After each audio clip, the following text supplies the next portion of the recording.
Hello friends, നമുക്ക് കഥ തുടരാം. ഉന്മാദം ഭാഗം 6. രചന ദിവ്യ ജി.കെ. അവതരണം നിള. നൈല, നീ എത്ര നാളാണ് ഇങ്ങനെ ഒറ്റയ്ക്ക് ജീവിക്കാൻ പോകുന്നത്? മമ്മിയുടെ കാലം കഴിഞ്ഞാൽ എൻ്റെ മോൾക്ക് ആരുമില്ലാതാകും. നിനക്ക് പറ്റിയൊരു ചെറുക്കനെ കൊണ്ടുവരാൻ മമ്മി ബ്രോക്കറോട് പറയട്ടെ? അവളുടെ ഉത്തരമറിയാനായി ആകാംക്ഷയോടെ അവർ അവളുടെ മുഖത്തേക്ക് മിഴിനട്ടിരുന്നു. ഒരു മുഖവരയിട്ടുകൊണ്ടവൾ പറഞ്ഞു തുടങ്ങി. ഞാൻ പറയുന്ന കാര്യങ്ങൾ കേൾക്കുമ്പോൾ മമ്മിക്ക് വിഷമമൊന്നും തോന്നരുത്. എനിക്ക് പറയാനുള്ളത് പറയാതെ പറ്റില്ലല്ലോ. അതുകൊണ്ടാണ് മമ്മി ചോദിച്ചപ്പോൾ കൃത്യമായ മറുപടി തരാമെന്ന് കരുതിയത്. എൻ്റെ കല്യാണത്തെ ചൊല്ലിയുള്ള തർക്കം മൂത്താണ് മമ്മിയും ഡാഡിയും പിരിഞ്ഞതെന്ന് നിങ്ങളെക്കാൾ നന്നായിട്ട് ഞാൻ മനസ്സിലാക്കിയിട്ടുണ്ട്. എൻ്റെ വിവാഹം കൊണ്ട് മമ്മിയുടെ വിവാഹ ജീവിതം നഷ്ടമായി. എന്നിട്ട് എനിക്ക് നല്ലൊരു ജീവിതം കിട്ടിയോ? കിട്ടിയില്ലെന്ന് മാത്രമല്ല, നരകയാതനകൾ അനുഭവിക്കേണ്ടി വന്നു. മമ്മിയുടെ ഇഷ്ടപ്രകാരം നേടിത്തന്ന ജീവിതം എത്ര ദുസ്സഹമായിരുന്നെന്ന് വാക്കുകളാൽ വിവരിക്കാൻ പറ്റില്ല. മറ്റൊരു പെണ്ണിനെ ഹൃദയത്തിലേറ്റിയ ഭർത്താവ് ഒരു ഭാര്യയുടെ വില പോയിട്ട് ആ വീട്ടിലെ പട്ടിയുടെ വില പോലും എനിക്ക് തന്നില്ല. എന്നിട്ടും ഒരുപാട് ക്ഷമയോടെ ഞാൻ കാത്തിരുന്നു, ഭർത്താവിൻ്റെ സ്നേഹത്തിനായി, കരുതലിനായി. പക്ഷേ കടുത്ത അവഗണനകളാണ് സഹിക്കേണ്ടി വന്നത്. 6 മാസം കഴിഞ്ഞപ്പോൾ ഒരു രാത്രി അയാൾ എന്നെ കീഴ്പ്പെടുത്തി. പക്ഷേ അന്ന് ഞാൻ കരുതിയത് ഞങ്ങളുടെ എല്ലാ പ്രശ്നവും അവിടം കൊണ്ട് അവസാനിക്കുമെന്നാണ്. പിന്നീടാണ് മനസ്സിലായത്, കാമുകി അവളുടെ ഭർത്താവുമായി നല്ല രീതിയിൽ ജീവിക്കുകയാണെന്ന് മനസ്സിലായപ്പോൾ അയാൾ ശരീരം കൊണ്ട് എൻ്റേതായി മാറാൻ ശ്രമിക്കുകയായിരുന്നു. പക്ഷേ മനസ്സുകൊണ്ട് അവളിൽ നിന്നും അയാൾക്ക് ഒരു മോചനമില്ലായിരുന്നു. ഇരുട്ടിൻ്റെ മറവിൽ മാത്രം എന്നെ ഭോഗിക്കുന്നവൻ്റെ മനസ്സ് നിറയെ മറ്റൊരുവളുടെ ചിത്രമായിരുന്നു. അവൻ്റെ വായിൽ നിന്ന് അവ്യക്തമായി മാത്രം കേൾക്കുന്ന പേര് അവളുടേതായിരുന്നു. എല്ലാം അറിഞ്ഞിട്ടും എൻ്റെ സെൽഫ് റെസ്പെക്റ്റ് പോലും കളഞ്ഞ് ഞാൻ അവിടെ കടിച്ചു തൂങ്ങിയത് മമ്മിയുടെ ജീവിതം നഷ്ടപ്പെടുത്തി എനിക്ക് നേടിത്തന്ന ജീവിതമെങ്കിലും നല്ല രീതിയിൽ ജീവിക്കണമെന്ന വാശിയോടെയാണ്. ഒരു കുഞ്ഞായി കഴിയുമ്പോൾ എന്നെ ഞാനായി തന്നെ സ്നേഹിക്കുമെന്ന് കരുതി അയാളുടെ ഇരുട്ടിൻ്റെ മറവിലുള്ള കൂത്താട്ടത്തിനെല്ലാം ഞാൻ നിശബ്ദമായി കൂട്ടുനിന്നു. 4 മാസം അയാൾ എന്നെ ശാരീരികമായി നല്ല രീതിയിൽ ഉപയോഗിച്ചു. സ്നേഹവാക്കുകളോ ചേർത്തുപിടിക്കലോ ഇല്ലാതെ കാമത്തിനു വേണ്ടി മാത്രം ഒരു ജീവിതം. ഹൃദയം വേദനിച്ചെങ്കിലും അപ്പോഴത്തെ ശരീരസുഖം ഞാനും ആസ്വദിച്ചിരുന്നു. ഇല്ലെന്നു പറഞ്ഞാൽ കള്ളമായി പോകും.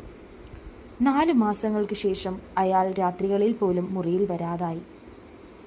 അയാളോട് മനസ്സ് തുറന്ന് സംസാരിച്ച് ഇതിനൊരു തീരുമാനമുണ്ടാക്കണമെന്ന് കരുതിയിരുന്നപ്പോൾ അയാളെ എനിക്ക് കാണാനേ കിട്ടിയില്ല.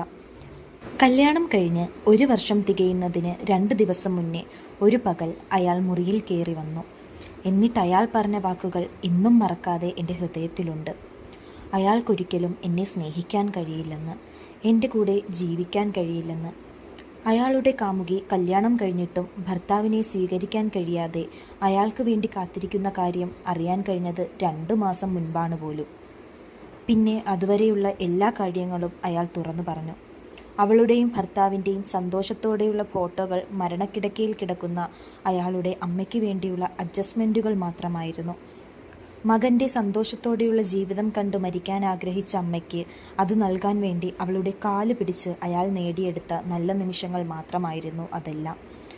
അവൻ്റെ അമ്മയുടെ മരണശേഷം ചടങ്ങുകളെല്ലാം കഴിഞ്ഞ് അവനും അവളും കൂടി എൻ്റെ ഭർത്താവായിരുന്നവനെ കാണാൻ വന്നു. ഇതെല്ലാം തുറന്നു പറഞ്ഞു. പിന്നെ അയാൾക്ക് എൻ്റെ കൂടെ ജീവിക്കാൻ പറ്റുമോ?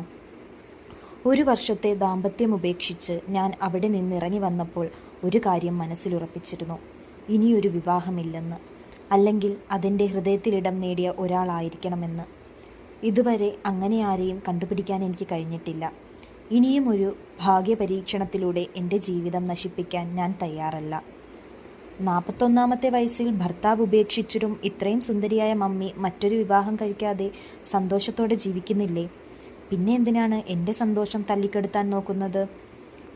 ഒറ്റയ്ക്ക് ജീവിക്കുന്നതാണ് എനിക്ക് സന്തോഷം തരുന്നത്. ആരുടെയും ഭരണമില്ലാതെ സ്വന്തം ഇഷ്ടത്തിന് സ്വന്തം കാര്യങ്ങൾ ചെയ്ത് സന്തോഷമായി ജീവിക്കാൻ എനിക്കിപ്പോൾ കഴിയുന്നുണ്ട്. മറ്റൊരാളുടെയും മറ്റൊരു കുടുംബത്തിൻ്റെയും അടിമയായി മാറാൻ എനിക്ക് മനസ്സില്ല. ഇനിയൊരിക്കലും മമ്മി ഈ ആവശ്യവുമായി എൻ്റെ അടുക്കൽ വരരുത്. എൻ്റെ മമ്മിക്ക് കാര്യം പറഞ്ഞാൽ മനസ്സിലാകുമെന്ന് തന്നെയാണ് എൻ്റെ വിശ്വാസം. അവരുടെ നാക്കിൽ കല്യാണമെന്ന വാക്കിൻ്റെ അവസാനത്തെ ആണിയും അടിച്ചുകൊണ്ടവൾ അവരുടെ മുഖത്തേക്ക് മറുപടി അറിയാനായി ഉറ്റുനോക്കി. മോള് പറഞ്ഞ കാര്യങ്ങളെല്ലാം ഞാൻ അതിൻ്റെ ശരിയായ അർത്ഥത്തിൽ തന്നെ മനസ്സിലാക്കി. എൻ്റെ മരണശേഷം നീ ആരുമില്ലാതെ ഒറ്റപ്പെട്ടു പോകുന്നത് സഹിക്കാൻ കഴിയാത്തത് കൊണ്ട് പറഞ്ഞുപോയതാണ്. എനിക്ക് ഒറ്റയ്ക്ക് ജീവിക്കാൻ പ്രതീക്ഷയായി നീ ഉണ്ടായിരുന്നു. നിനക്കങ്ങനെ ആരെങ്കിലും ഉണ്ടോ? ഇനി ഒരിക്കലും മമ്മി മോളോട് വിവാഹകാര്യം പറയില്ല. നിനക്ക് എപ്പോഴെങ്കിലും അങ്ങനെ ഒരു ആഗ്രഹം തോന്നുന്നെങ്കിൽ അത് ആരായാലും ഞാൻ തടയുകയുമില്ല. നിന്റെ ജീവിതം നിന്റെ ഇഷ്ടത്തിന് ജീവിക്കാനുള്ളതാണ്. അത് ആർക്കും വേണ്ടിയും നഷ്ടപ്പെടുത്താൻ ഞാൻ ഒരിക്കലും പറയില്ല. മമ്മിയുടെ വാക്കുകൾ കേട്ടതും കൊച്ചുകുഞ്ഞിനെ പോലെ അവൾ അവരുടെ മാറിലൊളിച്ചു. നമ്മളെ നമ്മളായി അംഗീകരിക്കുന്ന, നമ്മുടെ മനസ്സറിയുന്ന ആരെങ്കിലും ഒരാൾ കൂടെയുണ്ടെങ്കിൽ വല്ലാത്തൊരു ധൈര്യം തന്നെ മനസ്സിനും ശരീരത്തിനും കിട്ടുമെന്ന് നൈലാദേവിയുടെ ഹൃദയം പറഞ്ഞു.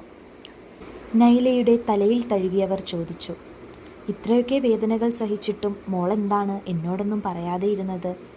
നിന്നെ നീയായി മനസ്സിലാക്കാൻ എനിക്ക് കഴിയുമെന്നറിഞ്ഞിട്ടും ഇത്രയൊക്കെ വേദനകൾ ഒറ്റയ്ക്ക് സഹിച്ചതെന്തിനാണ്? മമ്മി, ചില സമയങ്ങളിലും ചില അവസ്ഥകളിലും മനുഷ്യർ നിസ്സഹായരാണ്. ശരിതെറ്റുകളെക്കുറിച്ച് ചിന്തിച്ച് സ്വയം വേദനിക്കാൻ ശ്രമിക്കും. ആരുടെയും വേദന ഏറ്റുവാങ്ങാൻ മനസ്സിനും ശരീരത്തിനും ത്രാണി കാണില്ല.